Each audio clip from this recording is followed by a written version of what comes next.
Welcome to जनता की आवाज़। सलाम, नमस्ते, सत श्री अकाल। आई होप, उम्मीद करती हूँ आप सभी लोग खुश होंगे, खैरियत से होंगे। शुक्र है अल्हम्दुलिल्लाह, आपकी बहन भी बिल्कुल ठीक है। तो जी, मैंने देखा मेरे भाई बहन काफ़ी परेशान हैं।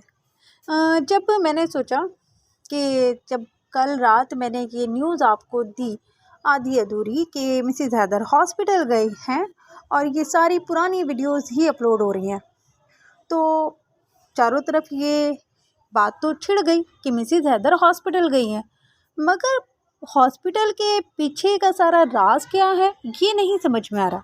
तो अब जाहिर बात है ना, आखिर जनता का हक बनता है सारी मामले की सच्चाई जानने का। तो मिसेज़ हैदर से पूछते हैं, मिसेज़ हैदर आपका बेबी बम कहाँ गया? बोले ना मिसेज़ हैदर। और हाँ मिसेज़ हैदर, ये बेल्ट बांधकर आप क्या दिखाना चाहती हैं कि आपकी प्रेगनेंसी जो आप कंसीव किए हुए थे वो आपकी डिलीवरी हो चुकी है? मिसेज़ हैदर, शायद मुझे लगता है आपने पाकिस्तान में ना बच्चे पैदा नहीं किए थे, किसी ऐप से डाउनलोड किए थे, इसीलिए आपको पता ही नहीं है कि बच्चा पैदा करने में और दिखावा करने में कितना फ़र्क होता है। मिसेज़ हैदर, बशर्ते एक माँ को बच्चा पैदा करे हुए 8 साल हो जाएं, 10 साल हो जाएं, 20 साल हो जाएं, 40 साल हो जाएं या बच्चा बूढ़ा हो जाए, पर एक माँ को हर एक चीज़ पता होती है।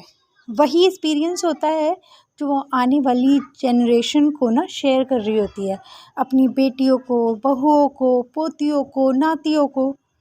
पर आप क्या शेयर करेंगी? आपको तो खुद को कुछ नहीं पता है। मिसेज़ हैदर, जब एक औरत हॉस्पिटल जाती है ना डिलीवरी के लिए, तो वो इतना सज धज के नहीं जाती, वो हाथों में ना इतनी कांच की चूड़ियाँ पहनकर नहीं जाती, क्योंकि जब डिलीवरी के पेन शुरू होते हैं ना तो औरत का खुद पर काबू नहीं रहता, उसके हाथ पैर अकड़ जाते हैं। मतलब मैं आपको वही फीलिंग बताऊँ मिसेज़ हैदर, है ना। और मिसेज़ हैदर, कितना भी तेल लगा कर कस के चोटी बांध लो, फिर भी जब औरत दर्द से तड़पती है ना बिस्तर पे, तो वो सारे बाल ना खुल जाते हैं, इलझ जाते हैं, आपकी तरह एकदम डिसेंट चिपके हुए बंधे हुए नहीं रहते। और हाँ मिसेज़ हैदर, ये जो आप 1 किलो थोपड़े पे मेकअप पोत कर लेटी हुई है ना, ऐसे तो आज तक कोई भी प्रेग्नेंट औरत नहीं लेट सकती। मिसेज़ हैदर, तो ड्रामा कर भी रही हो ना, अगर प्रेगनेंसी और बच्चे का, तो कम से कम ऐसा तो करो जो जेन्युइन लगे, जो लगे हाँ वाकई में तुम प्रेग्नेंट थी, वाकई में तुमने दर्द और तकलीफ़ झेल झेल के बच्चा पैदा किया है। अब इस तरीके से तो ना सबको साफ दिखाई दे रहा है कि बच्चा पैदा किया है, रामू काका ने तुम्हें कहीं से भीख मांग कर ला कर दिया है ना मिसेज़ हैदर। और हाँ मिसेज़ हैदर, जहाँ तक मुझे पता है ना, हिंदू धर्म में बिना नहाए धोए किचन तक में नहीं जा सकती हैं औरतें। और अगर के आप जापे में हैं, बच्चा पैदा कर चुकी हैं, तो मिसेज़ हैदर, आप जो ये गंदी नापाकी में भगवान की मूर्तियों को हाथ लगा रही थी ना, मुझे जहाँ तक लगता है भाई, प्लीज़ मेरी जो हिंदू बहनें हो ना, वो मुझे ज़रा बता देना कि बच्चा पैदा करने के बाद लाजमी बात है औरत गंदी होती है उस टाइम पे, है ना, औरत पाक नहीं होती। हमारे लिए तो पाक होती ही नहीं है 1.25 महीने तक, मगर जहाँ तक मुझे पता है शायद हिंदू धर्म में भी उसको किचन वगैरह में नहीं जाने देते होंगे, है ना। तो मिसेज़ हैदर, भगवानों को आप हाथ लगा रही थी, है ना। और आपने कहा कि मेरी कुछ तबीयत ख़राब हो गई थी, मैं हॉस्पिटल चली गई थी, और जो है 4-5 दिन के बाद हम गुड न्यूज़ देंगे। यानी कि आप पता है क्या दिखा रही हैं कि आपका बच्चा तो पैदा हो चुका है, मगर आप 2-4 दिन के बाद में ड्रामा करेंगी। वो क्यों?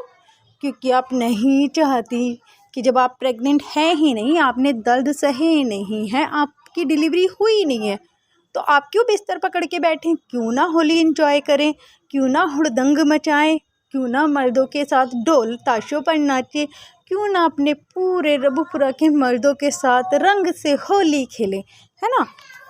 तो इसीलिए मिसेज़ हैदर, आपने सोचा कि बच्चे का दिखावा करना ही है, तो और 4 दिन के बाद आप करेंगी, है ना मिसेज़ हैदर।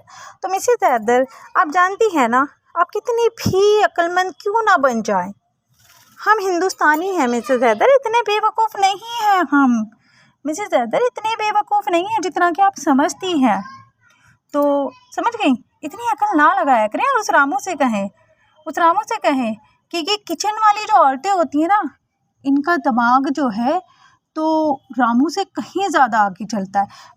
मानती हूँ रामू बहुत चालाक है, मगर इतने बेवकूफ़ तो हम किचन में बैठी हुई औरतें भी नहीं है। पता है, जितना वो दिमाग कोर्ट में चलाता है ना, उससे कहीं ज़्यादा तो पॉलिटिक्स हम किचन में चला लेती हैं। मिसेस हैदर, आप उसे समझाएं ना, उसका मर्दों से ही नहीं औरतों से भी पाला पड़ा हुआ है।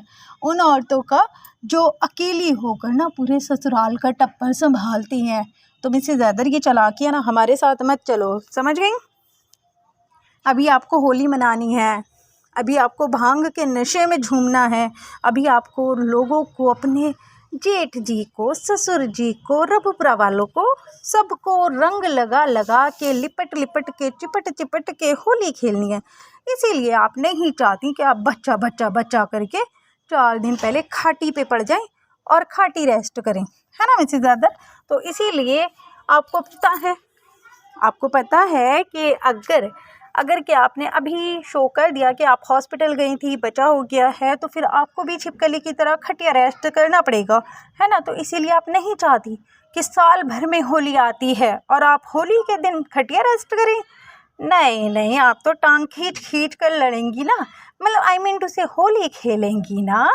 आपने तो कहा था छिपकली से कि टांग खींच के रंग लगाऊंगी होली पर, तो आप भला कैसे होली पर खटिया रेस्ट कर सकती है ना मिसेस हैदर? और मिसेस हैदर, आप जो ये पर्ची दिखा रही थी ना, वो क्या साबित कर रही हैं? कौन सा उसमें आपके बच्चे के फ़ोटो निकल रहे थे उस मशीन में से कि हम मान लें कि भाई बच्चा पैदा हो गया? मिसेस हैदर, ये फालतू की बकवास ना किया करें, समझ गई? माना आप पाकिस्तान से, तारों के, यारों के, सब के नीचे से निकल कर आई हैं, मगर इतना दिमाग मत चलाओ। तुम जैसी दिमाग वालियों के दिमाग ना हम उड़ते उड़ते बता देते हैं कि अब आगे आप क्या करोगी। तो ये सिर्फ ड्रामे हैं। रामू ने बच्चे का इंतज़ाम कर लिया है, इसीलिए मिसेस हैदर को हॉस्पिटल भेजा था, और कोई मसला नहीं है। तो जी, ये थी आज की मेरी वीडियो। आई होप मेरे भाई बहनों को पसंद आई होगी। पसंद आई हो तो प्लीज़ लाइक शेयर सब्सक्राइब कर